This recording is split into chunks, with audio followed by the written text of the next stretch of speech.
राज्य संग्रामगढ़ एक बहुत ही सुंदर नगर और अपनी कठोर न्याय प्रणाली के लिए प्रसिद्ध था।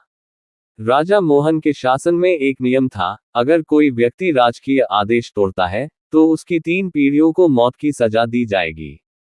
यह नियम लोगों में भय बनाए रखने के लिए था।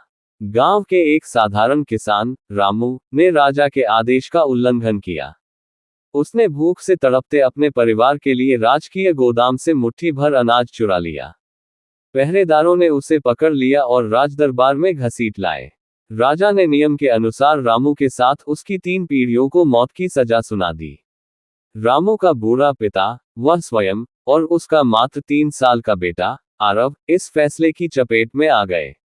निर्दय निर्णय। महल के प्रांगण में फांसी का तख्ता तैयार था। रामू और उसके पिता को बारी बारी से फांसी दे दी गई। अब बारी थी मासूम आरव की। लोग सन्न थे, सैनिकों के हाथ भी कांप रहे थे। एक नन्हे बच्चे को मौत देना कितना भयावह था।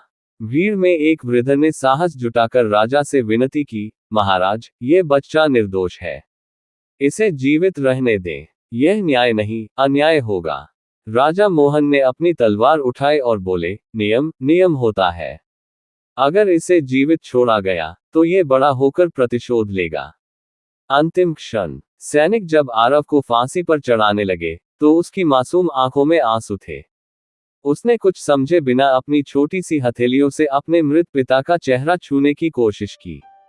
उसकी मासूमियत ने वहां मौजूद हर व्यक्ति की आत्मा को झकझोर दिया।